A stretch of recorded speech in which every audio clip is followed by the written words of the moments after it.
आपके पास में burning of the, पढ़ के देखो सोल्यूशन 0 पॉइंट जरा पढ़ना।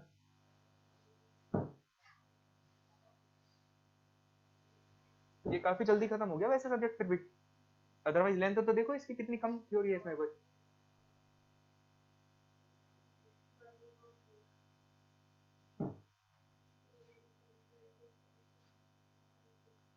फायरिंग भी कहते हैं इसको ना, बर्निंग को फायरिंग भी कहते हैं।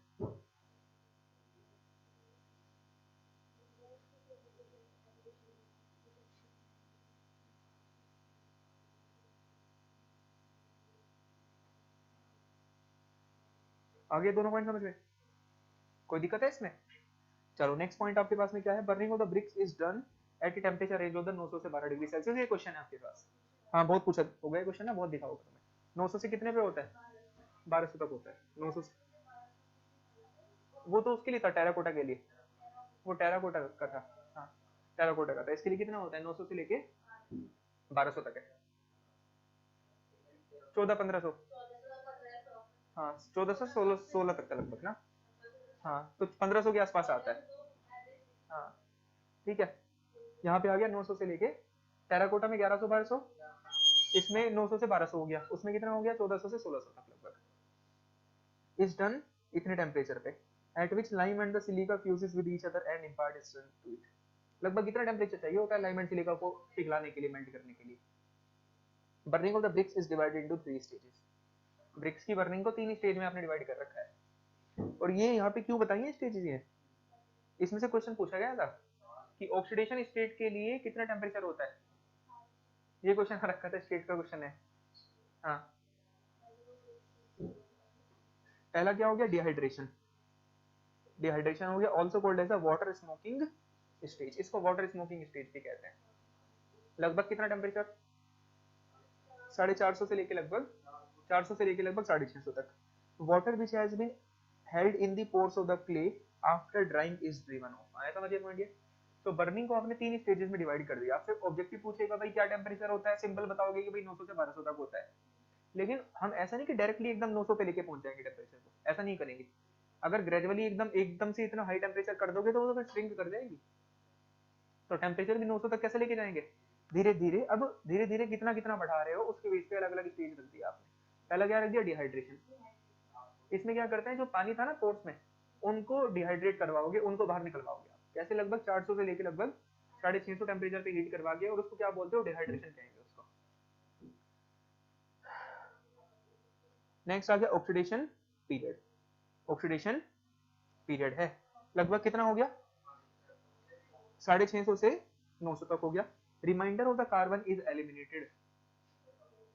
कार्बन बेसिकली हार्मफुल होता है किसके लिए? ब्रिक्स के लिए ना, वो भी था एक तो ब्लैक कलर वाला भी था, ब्लैक कोर तो आपका वो था bitumen and carbon, yes bitumen and carbon था ना, और एक आपके पास ब्लोटिंग था, सोलन मास, ब्लोटिंग में सोलन मास था ना, सॉइल्ड सरफेस था because of sulphur and carbonaceous matter, sulphur and the carbonaceous matter था आपके पास में। एक ब्लिस्टरिंग आया था सीवर्स में, और एक आया था sports iron sulphide, iron sulphide भी था ना। तो कार्बन हार्मफुल है, ठीक है, कार्बन हार्मफुल है आपके पास में लगभग। फिर आएगा आपके पास में कौन सा? Oxidation state. ऑक्सीडेशन स्टेट का मतलब आपके पास में कितने टेम्परेचर? लगभग 650 से 900 तक। इतने टेम्परेचर तक उसको हीट किया जाता है, और जो कार्बन वहां पे प्रेजेंट होता है वो ऑक्सीडाइज होकर रिमूव हो जाता है, ठीक है। ऑक्सीडाइज होके कैसे? इसको सेम लिंक करो ना आप किसके साथ? एरिएशन के साथ। एरिएशन, एरिएशन में आपने पढ़ा होगा बहुत सारी ऐसी इंप्योरिटीज होती हैं एनवायरनमेंट में जो कि ऑक्सीडाइज होकर हटती हैं, तो यहाँ पर भी तो वही काम हो रहा है। आप उसको हीट करवा रहे हो, इतने टेम्परेचर से कार्बन क्या हो जाएगा? ऑक्सीडाइज हो जाएगा, और क्या होगा वहां से? रिमूव हो जाएगा। बेसिक बेसिक टेम्परेचर याद रखिए ना बस। नेक्स्ट पॉइंट आपके पास में क्या है? थर्ड। अब इसको ये करने के बाद अब इतना टेम्परेचर लगभग उसको चाहिए, डिजायर्ड शेप, मतलब डिजायर्ड जो प्रॉपर्टी आपको चाहिए थी ना, स्ट्रेंथ वगैरह, वो सब आपको इतने टेम्परेचर पे हीट करने के बाद मिलेंगे। पहले तो पानी हटवाया, फिर कार्बन को रिमूव करवाया, और लास्ट में किस टेम्परेचर पे बर्निंग करनी पड़ेगी? 900 से लेके 1200 तक बर्निंग करेंगे, और इस टेम्परेचर पे जो एक्चुअली स्टेज हो रही होगी उसको क्या बोलते हैं? विट्रिफिकेशन कहते हैं। विट्रिफिकेशन पढ़ो जरा इसको पॉइंट को एक बार, ये बताया भी तेरे को पहले पॉइंट। विट्रिफिकेशन का मतलब होता है ग्लास बनाने का प्रोसेस। तो ग्लास लाइक अपीयरेंस, चमकीला surface, glass like appearance over the brick surface is attend. इसका मतलब है कि ब्रिक्स को जो एक्चुअली क्वालिटी चाहिए थी उसके लिए इतना टेम्परेचर चाहिए होता है, वो लिखा भी आपने बर्निंग हीट टेम्परेचर में होनी चाहिए 900 से 1200 तक, तो 900 से 1200 तक फाइनली क्या करेंगे, उसको हीट करेंगे, तब जाकर वो जो मटेरियल तुम्हें चाहिए था वो मटेरियल मिलेगा तुम्हें। और इस स्टेज को क्या बोलेंगे विट्रिफिकेशन कहेंगे।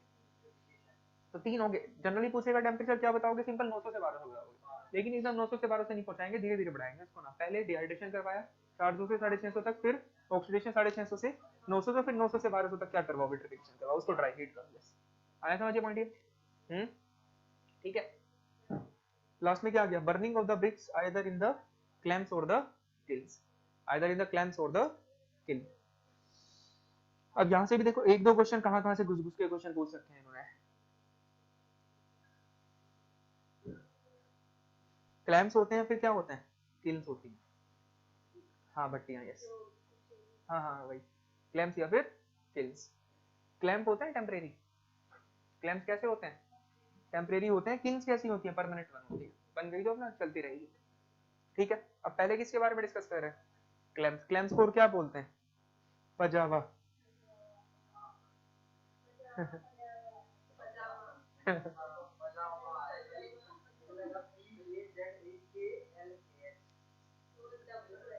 पजावा, ठीक है, पजावा कंसिडर। अब इसको देखो तो जरा, constructed on the level grounds, क्या करते हैं, constructed on the level grounds, fuel used may be coal or wood या फिर एग्रीकल्चरल वेस्ट, एग्रीकल्चरल वेस्ट। हाँ, हाइट कितना होता है क्लैम्प्स का लगभग, हाँ 3 से 4 मीटर तक होता है, हाँ 3 से 4 मीटर तक हाइट होती है लगभग। ये 3 मीटर का मतलब आपके पास में 10 फीट, 10 फीट तो होगी, होगी होगी इतनी तो, हाँ हाँ होगी 10 फीट तो, 10 फीट होगी आराम से, यहाँ तक आ जाएंगे, हमारी हाइट आ जाएगी यहाँ तक तो ना, तो हो जाएगी आराम से हो जाएगी लगभग ना, 10 तक तो हो जाएगी, हो जाएगी। तो फ्यूल कौन कौन से यूज कर सकते हैं, ये फ्यूल यूज कर सकते हैं ना, यस, मतलब लोकली अवेलेबल फ्यूल्स, जो भी लोकली अवेलेबल फ्यूल्स हैं गांव वगैरह में, जैसे कोल होता है, वुड हो गई, या फिर कोई एग्रीकल्चर से वेस्ट है, घास फूस, ये सब यूज कर लो ना, ये सब यूज कर लेते हैं। The bricks and the fuels are placed in the alternate layers. अब एक बार इसको पहले रीड कर लेते हैं, उसके बाद इसको पढ़ेंगे ना आराम से, डायग्राम देखेंगे वहां से क्लियर हो जाएगा। इसको एक बार रीड कर लो, पूरा पूरा रीड करो इसे,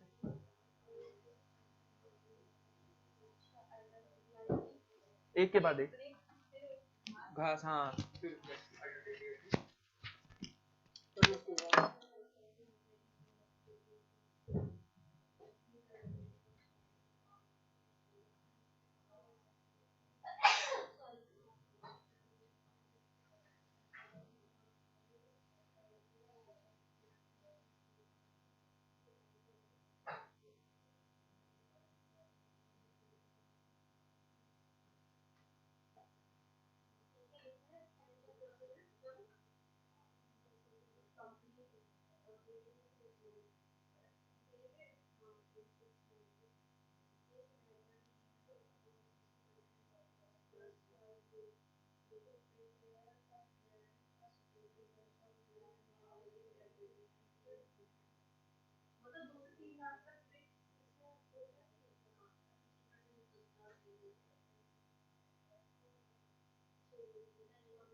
क्या नहीं, अभी देखो उसका डायग्राम देखेंगे ना, एग्जीबिशन का क्या मतलब है, हाँ हाँ वो समझ गया मैं कौन से बात कर रहे हो, उसका डायग्राम देखेंगे अभी, क्या मतलब है।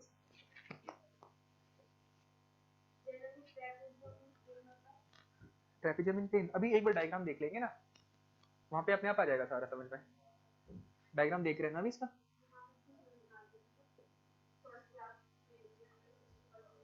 देखो क्या हुआ है system, some space 2 centimetre is left between the bricks for the air circulation, है ना। अब देखो आगे क्या है,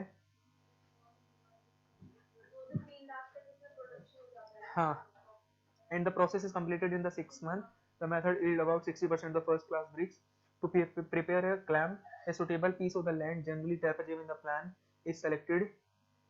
The shorter side is kept in exhibition and the longer is raised by an angle of the 15 degree. और ये जो 15 डिग्री यहाँ पे बंद कर रखा है ना सर्कल में, रेक्टेंगल में, ये क्वेश्चन था आपका, स्ट्रेट का क्वेश्चन है कि भाई लगभग कितना एंगल होता है, 15 डिग्री तक का एंगल होता है, किसके बीच में वो देखेंगे अभी, एंगल याद रखिएगा ना। देखो करें चलो एक बार इसका डायग्राम देखते हैं। तो 15 डिग्री एंगल इंपॉर्टेंट है, वो पूछा गया क्वेश्चन है।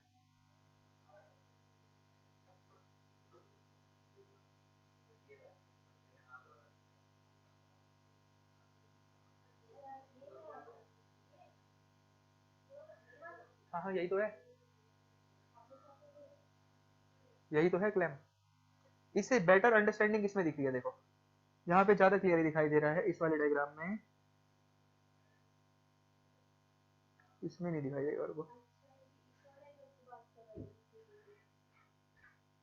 एक लाइन डायग्राम भी है ना इसमें, ये रहा लाइन डायग्राम देखिए, हाँ ये वाला डायग्राम है, इसमें भेजा हुआ है मैंने भी ये वाला डायग्राम, इसको डाल दो ग्रुप में ना। हाँ हाँ हाँ यस यस यस यस, है ना, देखा डायग्राम ये। अब देखो क्या करते हैं, कैसे करते हैं इसको बेसिकली,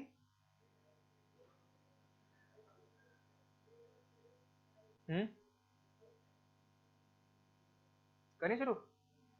देखो क्या करा जाता है, एक लैंड आपने सेलेक्ट कर ली, लैंड सेलेक्ट कर ली, दो साइड्स होंगी, जिन दोनों साइड्स पर आप क्या करेंगे, वॉल्स बना देंगे। क्या करोगे, वॉल्स बना दोगे, इधर भी वॉल बना दी एंड इधर भी वॉल बना दी, ठीक है, ब्रिक वॉल बना दी आपने। जनरली होता क्या है कि जो एक साइड होती है उसको रखा जाता है कुछ बेसिकली टिल्ट इंक्लाइंड रखा जाता है इसको, यस इंक्लाइंड रखा, टेपर्ड बनाया जाता है बिल्कुल। अगर आपको दिखाई देगा, देखो यहाँ पे दिख भी तो रहा है इस डायग्राम में देख के ना, इंक्लाइंड नहीं है क्या, इंक्लाइंड है ना, थोड़ा सा ज्यादा हाइट की और एक छोटी हाइट की होगी, और जो छोटी वाली वॉल है उसको ग्राउंड के कुछ कुछ हाइट तक नीचे लेके जाया जाता है।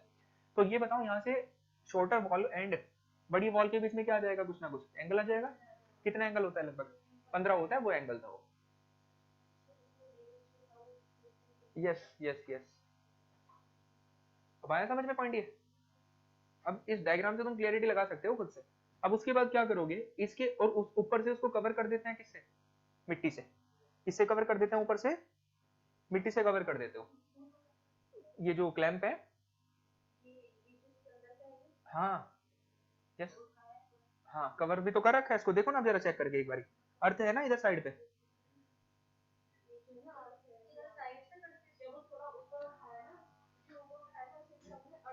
मिट्टी से कवर कर दिया उसको ऊपर से। तो एक साइड ग्राउंड के अंदर है, एक साइड किधर है, और वो जो एक साइड ग्राउंड के अंदर है वो ऐसे नहीं पूरी ग्राउंड के अंदर है, वो कुछ पार्ट उसका कहाँ है, ऊपर भी है। दूसरी साइड किधर है, ऊपर है, ग्राउंड के ऊपर है। तो कितना एंगल बन गया, 15 डिग्री तक का एंगल बन गया दोनों के बीच में। अब इसके अंदर आप क्या करेंगे, लेयर्स में किसको डालेंगे, ब्रिक्स डाली पहले, फिर किसको रखा, फ्यूल को रख दिया, फिर किसको रखा, हाँ फिर ब्रिक्स को रख दिया, फिर किसको रख दिया, फ्यूल को रख दिया, फिर ब्रिक्स फिर फ्यूल, और उसमें क्या कर दी, बर्निंग करा दी, बर्निंग करा दी। और उसको टॉप से क्या कर देते हैं, कवर कर देते हैं किससे, मिट्टी से कवर कर देते हैं, जिससे कि आराम से वो, हाँ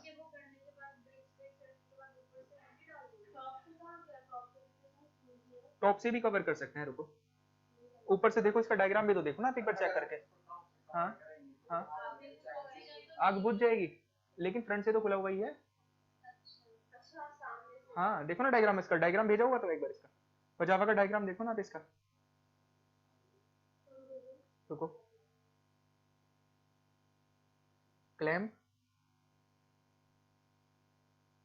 डायग्राम,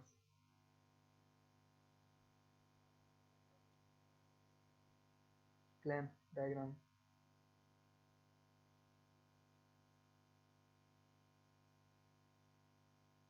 बर्निंग, रुको,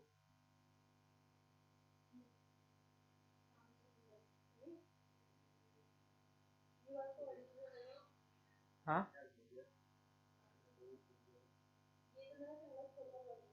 ये देखो लिख तो रहा है यहाँ पे, ये वाला डायग्राम देख लीजिए आप, देखा, दिख गया ना।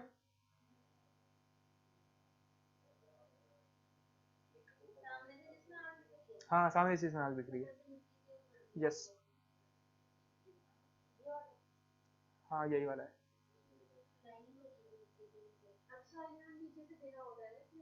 हम्म, आया डायग्राम देख के समझ में, चलिए असली तो है, यस कवर कर रखा है ना। देखो इस वाले डायग्राम में भी तो दिखा रखा है आपको, सेम ही तो है, मड में है, कुछ ऊपर है, और देखो ऊपर तक नहीं कवर हो रखा है, पूरा ऊपर तक कवर हो रखा है ना। हाँ जस्ट लाइक अंगीठी मान लो ना, हाँ अंगीठी के जैसा मान लीजिए आप, बताओ अब मुझे, हाँ इस टाइप के तो है। अब मेरे ख्याल से अब इसको एक बार दोबारा से देखना पड़ गया, अब आ जाएंगी सारी चीज समझ में, अब ये सारा समझ में आ जाएगा, दोबारा से देख लो इसको पढ़ के एक बार ना। परमानेंट स्ट्रक्चर्स है, टेम्परेरी स्ट्रक्चर्स हैं, नहीं तोड़ना नहीं पड़ेगा उसको, डैमेज जल्दी हो जाते हैं बहुत, यस डैमेज हो जाते हैं बहुत जल्दी। हाँ अब इसको देख लो ना एक बार पढ़ के, मेरे ख्याल से अब आ जाएंगी चीजें समझ में डायग्राम देखने के बाद, जो भी पॉइंट है। स्टार्टिंग से क्यों पढ़ रहे हो, देखो ये सिंपल बात है आपके पास कि भाई फ्यूल यूज कौन सा करोगे, मैं मेन मेन पॉइंट बता दे रहा हूँ इसके तुम्हें खुद से। देखो लोकली अवेलेबल जो फ्यूल होंगे, कोल हो गया, वुड हो गया, फिर एग्रीकल्चरल वेस्ट हो गया, हाइट कितनी लगभग होती है, 3 से 4 मीटर तक हाइट होती है, ठीक है। नेक्स्ट नेक्स्ट पॉइंट आपको बताया कि अल्टरनेट लेयर्स में डालते हैं, अल्टरनेट लेयर्स में डालते हैं, ठीक है, fuel bricks and fuel bricks होता है। नेक्स्ट पॉइंट आपको बता रहे हैं कि भाई प्लान कैसे रहता है जनरली, ट्रेपेजियम रहेगा, एक शॉर्टर साइड किधर होती है, एक्सकवेशन में होती है, ग्राउंड के कुछ अंदर होगी, एंड लोंगर साइड को आप थोड़ा रेस करवा देते हैं, उठा देते हैं, और दोनों के बीच में एंगल डेवलप हो गया, कितना लगभग 15 डिग्री तक का एंगल हो गया आपके पास में, बस यही तो सारे पॉइंट्स हैं। Brick wall in mud is constructed along the shorter side and locally available fuel is applied over the bricks। हाँ हाँ brick wall in mud, mud wall के ऊपर मड लगा दिया ना, मिट्टी लगा दी, पूरे पे लगाते हैं,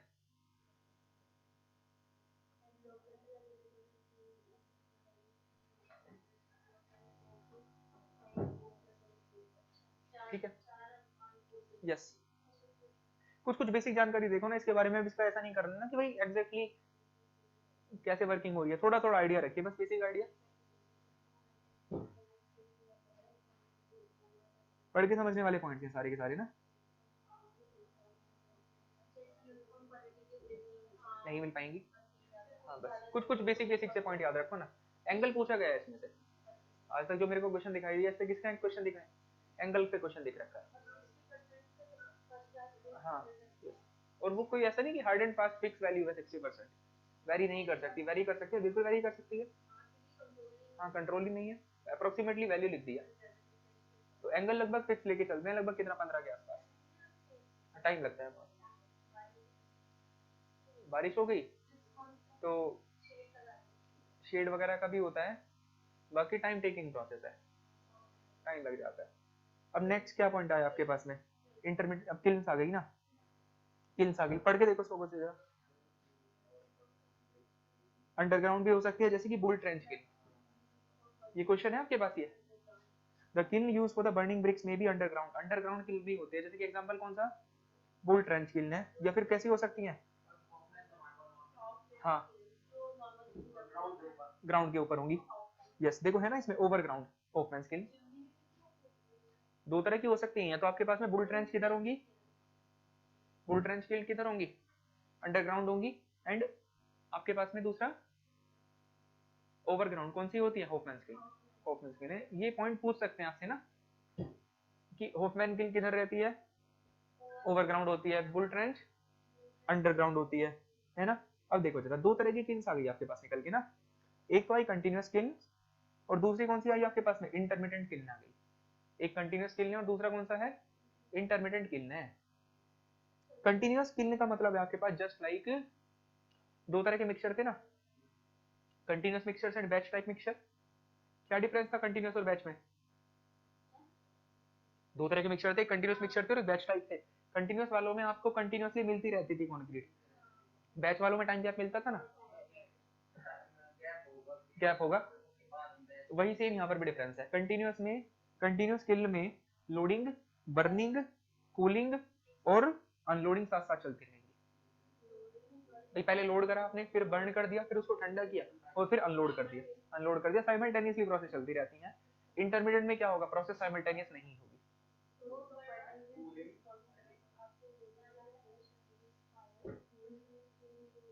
ये इतने सिंपल सिंपल पॉइंट है, अगर इनको तुम खुद से पढ़ोगे ना सारे समझ में आ जाएंगे। बताओ, खुद पढ़ के आ जाएंगे सारे समझ में।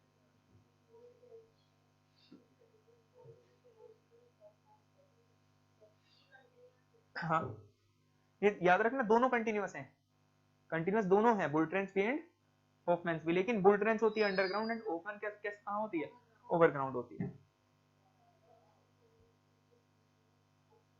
आगे पढ़ लो जरा।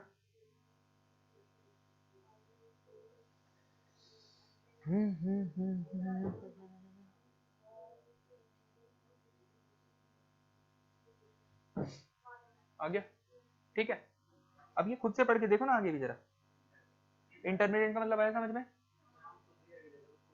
यस, हाँ। तो ये तो बेसिक पॉइंट है, पढ़ते समझ में आ रहे होंगे सारे। दूसरा कौन सा होता है, इंटरमीडिएट होता है। इंटरमीडिएट भी दो तरह की हो गई, अब ड्रॉट किल होगी और दूसरी कौन सी होगी, डाउन ड्रॉट किल। अब कैसे, movement of the gases during the burning is in the upward direction, और दूसरे केस में गैसेस का मूवमेंट किधर होता है, डाउनवर्ड में। अब वो कैसे हो रहा है भाई, वो तो देखोगे जब पता लगेगा ना सारी चीजें, किस तरह से वर्किंग होती है इसकी, तब जाकर आइडिया लगेगा किस तरह से गैसेस अपवर्ड और डाउनवर्ड मूव कर रही है। इतना नहीं रिक्वायरमेंट है हमें कि इसका डिटेल में बैठ के हम उसके ऊपर देखें किस किस तरह से मूवमेंट हो रहा है। थोड़े थोड़े बेसिक बेसिक आइडिया रखिए बस। आगे देखो जरा, कुछ कुछ पॉइंट है। Bull trench kiln commonly use करते हैं कहाँ पे इंडिया में? हाँ, kiln is to be closed during the monsoon. अभी सारे पॉइंट समझ में आ जाएंगे क्यों। आउटपुट लगभग इतना ब्रिक्स का होता है। Its initial cost is high and requires constant supervision and skilled labour. It gives continuous good quality of the bricks at low cost. अब आगे पढ़िए जरा एक बार, होफमैन में पढ़ो। सर्कुलर होता है इनका प्लान विद सेंट्रल चिमनी, देखो सेंट्रल चिमनी आ गई इसमें ना, with central chimney, but now it is modified with elliptical or the rectangular shape with a roof. अब आपने देखो क्या कर दिया, इसको क्या कर दिया, इलिप्टिकल बना दिया, टॉप पे क्या कर दिया, टॉप पे से इसको कवर कर दिया एक रूफ से। हाँ, रूफ से कवर कर दिया। अब इसका फायदा क्या है, जब मानसून होगा तब भी आपको स्टॉप नहीं करना पड़ेगा, उसको काम कर सकते हैं उससे। लेकिन पहले वाले में क्या दिक्कत आ रही थी, बुल ट्रेंच ऑफमैन में, सॉरी बुल ट्रेंच में, मानसून के टाइम पे क्या करना पड़ता है उसको, वरना बंद ओपन होता है। यस, ये पॉइंट है ना। प्रोडक्शन वगैरह ये सब पढ़ लीजिए, कुछ बेसिक पॉइंट्स ना।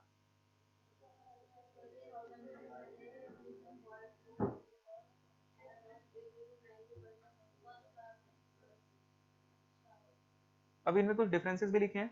होफमैन ओवरग्राउंड होती है, बुल ट्रेंच किधर होती है, इसमें रूफ बताई थी अभी, रूफ होती है, इसमें रूफ नहीं होगी। ये पॉइंट भी समझ में आ रहा है। रूफ है तो कभी भी कंटिन्यू यूज कर सकते हो, उधर रूफ नहीं है तो क्या करना पड़ेगा आपको, उसको बंद करना पड़ेगा, नहीं तो क्या हो जाएगा, चप्स हो जाएंगे वहां पे। क्या चप्स की दिक्कत आ जाएगी ना, चप्स मतलब बारिश का पानी आएगा किसके ऊपर, हॉट ब्रिक के ऊपर, उसकी शेप्स बदल जाएंगी, इसको चप्स कहते हैं। यस, ठीक है। ये कुछ पॉइंट्स है आपके पास ना। और लास्ट में क्या गया आपके पास में, फ्लेमिश ना, इसका लास्ट पॉइंट है ब्रिक्स का। फ्लेमिश नहीं पढ़ा है ना, इंग्लिश तक हो गया, इसका लास्ट पॉइंट है। आप जरा पहला पॉइंट पढ़ के देखो, बॉन्डिंग।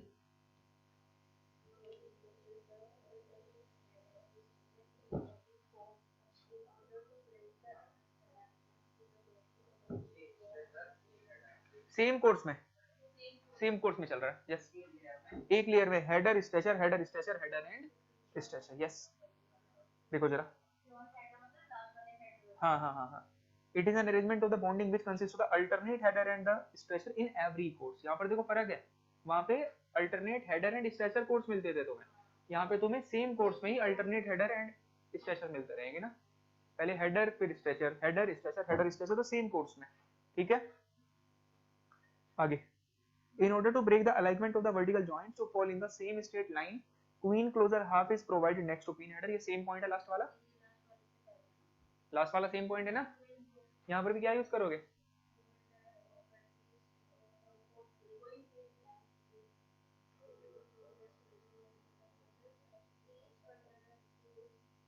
अब इसको देख लो एक बार ना, इसका डायग्राम देखिए जरा, डायग्राम भी तो भेजे हुए हैं इसके, डायग्राम में देखो, डायग्राम में समझ में, अल्टरनेट कोर्स, अल्टरनेट कोर्स, इसका डायग्राम जो है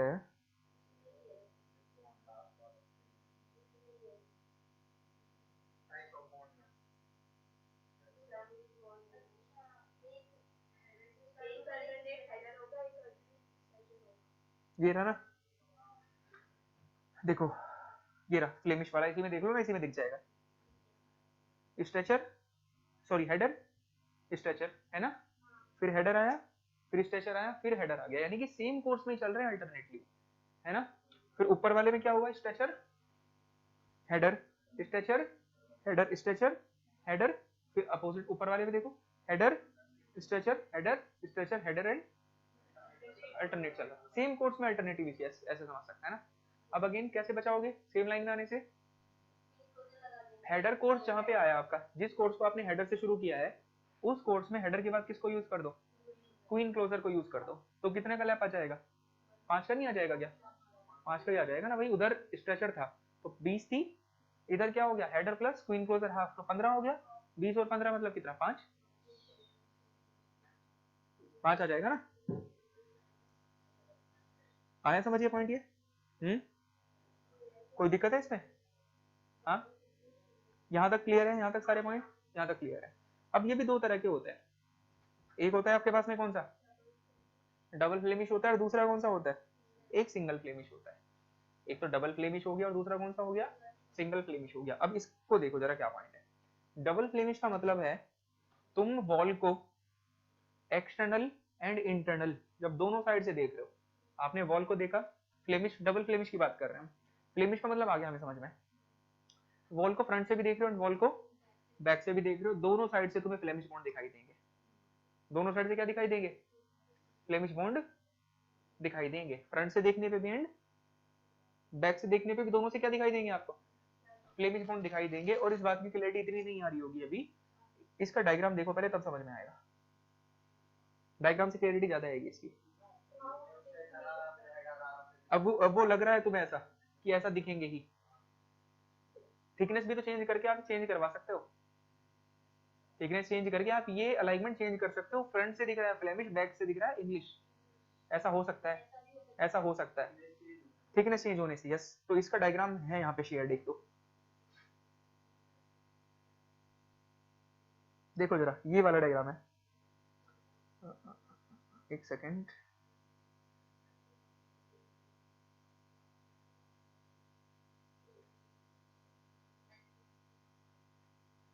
ये वाला ना देखो, अब ये वाले डायग्राम देख लो, ये वाले जो डायग्राम्स है ये है ना, ये दो डायग्राम भेजे हुए हैं, हाँ हाँ ये वाले डायग्राम देखो, एक तो ये वाला है, ये वाले, हाँ यस ये वाले डायग्राम है,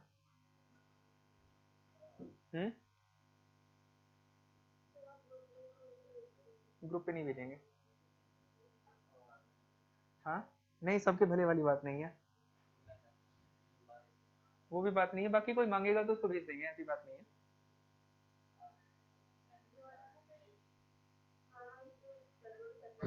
मिला, अब इसको देखो ना डायग्राम को, इसमें जरा फ्रंट देखो इसका, पहले ऊपर वाला कोर्स उठाओ, फ्रंट में ऊपर वाला कोर्स उठाइए,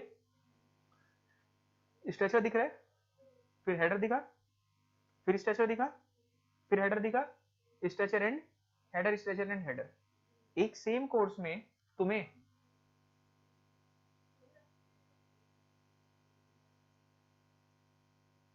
क्या तुम्हें फ्रंट से देखने पे सेम कोर्स में अल्टरनेट हेडर स्ट्रेचर दिख रहे हैं, तो यानी कि फ्लेमिश बॉन्ड है।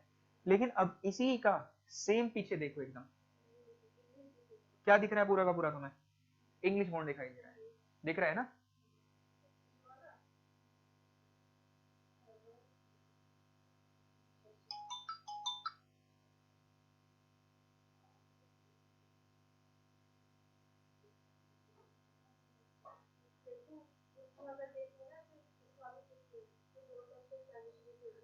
हाँ, इसमें तो डबल फ्लेमिश है ना, इसलिए दिखेगा दोनों तरफ फ्लेमिश।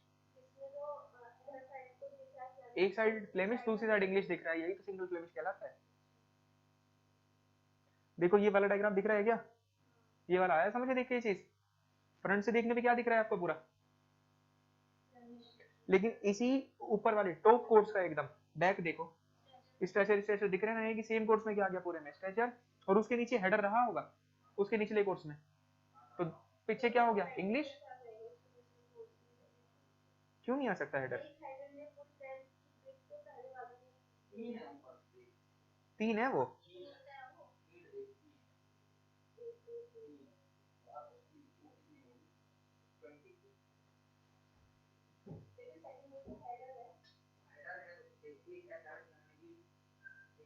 मतलब मैं ये बता रहा हूँ, तुम इसकी थिकनेस को चेंज करके, मेरा पॉइंट बताने का ये है, मेरा पॉइंट ये है बताने का कि अगर आप थिकनेस को चेंज करें तो थिकनेस को चेंज करके आप ऐसा अरेंजमेंट बना सकते हैं जिसमें एक साइड पर आपको क्या दिखे फ्लेमिश और एक साइड पे क्या दिखाई दे इंग्लिश दिखाई दे, इसको सिंगल फ्लेमिश बॉन्ड कहा जाता है। अब वो कैसे उन्होंने प्लेसमेंट करा है वो सारी चीजें आपको जब कंस्ट्रक्शन में देखा जाएगा वहां पे आएगा समझ में, ये पॉइंट है बताने का, ठीक है।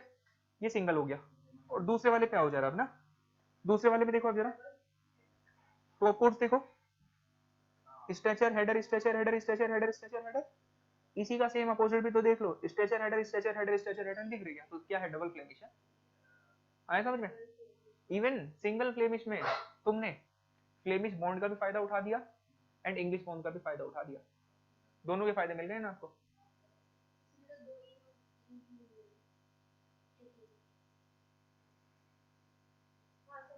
दोनों के फायदे आ गए ना आपके पास फ्लेमिश बॉन्ड में, सॉरी सिंगल फ्लेमिश में।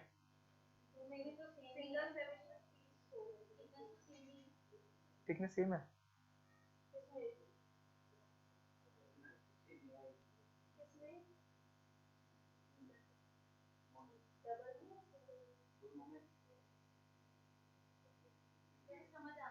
ये मेन पॉइंट ये बताना है कि तो फ्रंट एंड बैक पे अलग अलग दिखेंगे, और उसमें क्या हो रहा है डबल में दोनों साइड पे लेंगे। अब इसमें और भी चीजों के तो रोल है, अब तुम कह रहे हो कि ऐसे कैसे हो रहा है भाई, ये बीच में ये भी तो देखो ना, व्हाइट व्हाइट भी तो लगा रखा है इन्होंने कुछ, वो व्हाइट व्हाइट भी तो लगा रखे हैं, तो इस तरह से अरेंजमेंट बनाया गया है, पर में नहीं है, हाफ है सब। तो ये मैं वही तो बता रहा हूँ कि ऐसा अरेंजमेंट बना किस तरह से, वो क्लोजर का भी तो रोल रहा होगा ना कुछ। चलिए आगे समझ में पॉइंट, ये double Flemish back and the front face are same in appearance in each course, ये पॉइंट क्लियर है ना। Each course has alternate header and stretcher, double Flemish bond presents better appearance than the English Flemish bond, ये point आया समझ में। ये देखो फायदा क्या है फ्लेमिश बॉन्ड का, डबल फ्लेमिश बॉन्ड सुंदर दिखाई देता है किसके कंपैरिजन में, इंग्लिश के कंपैरिजन में। इंग्लिश बॉन्ड के कंपैरेटिवली सुंदर कौन सा होगा, डबल फ्लेमिश बॉन्ड सुंदर होगा, लेकिन स्ट्रेंथ इंग्लिश, लेकिन सुंदर डबल फ्लेमिश। अब हुआ क्या, डबल फ्लेमिश सुंदर था, इंग्लिश बॉन्ड स्ट्रॉन्ग था, आपने सिंगल फ्लेमिश बना दिया, सिंगल फ्लेमिश बना के एक फ्लेमिश का भी फायदा आ गया एंड एक फायदा स्ट्रेंथ का भी आ गया, तो ये चेंज कर दिया ना हमने सिंगल फ्लेमिश में। Single Flemish bond facing has appearance of the double Flemish while banking of English bond, आगे समझ में पॉइंट। ये सिंगल फ्लेमिश बॉन्ड में फ्रंट से तो आपको क्या दिख रहा है, फ्लेमिश बॉन्ड दिखाई दे रहा है, लेकिन बैक से क्या दिखाई देगा, इंग्लिश बॉन्ड दिखाई देगा ना। बताइए पॉइंट आया समझ में पॉइंट ये, हाँ, this bond uses strength of the English bond and appearance of the Flemish bond, यही तो बताया अभी पॉइंट। इसमें सुंदरता तो किसकी है, फ्लेमिश की, और ताकत किसकी है, इंग्लिश की है। This bond can be used for those walls having thickness at least equal to 1.5 bricks, मतलब 30, कम से कम कितनी 30 ना ठीक है। Flemish bond gives better appearance than the English bond, Flemish bond ज्यादा बेटर दिखेगा किसके कंपैरिजन में, फ्लेमिश सुंदर दिखाई देगा किसके कंपैरिजन में, इंग्लिश के कंपैरिजन में। और लास्ट में क्या है, फ्लेमिश को बनाने के लिए स्किल्ड चाहिए लेबर, फ्लेमिश को बनाने के लिए लेबर कैसी चाहिए, स्किल्ड लेबर चाहिए। बाकी ये पॉइंट ऑलरेडी बता चुके कि इंग्लिश बॉन्ड ज्यादा स्ट्रॉन्ग निकल के आता है किसके कंपैरिजन में, फ्लेमिश के कंपैरिजन में ना। फ्लेमिश सुंदर होता है और उसको बनाने के लिए स्किल्ड लेबर की रिक्वायरमेंट पड़ती है ज्यादा। यस, थोड़ा सा कॉम्प्लिकेशन हो रही है। चलिए, तो ये खत्म हो गया ना इसका मैटर पूरा, ब्रिक्स की पूरी कहानी खत्म हो गई है।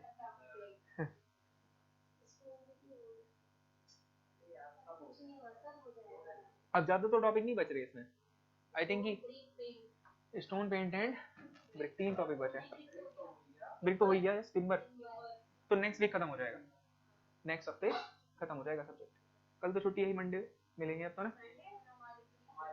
अब वो तो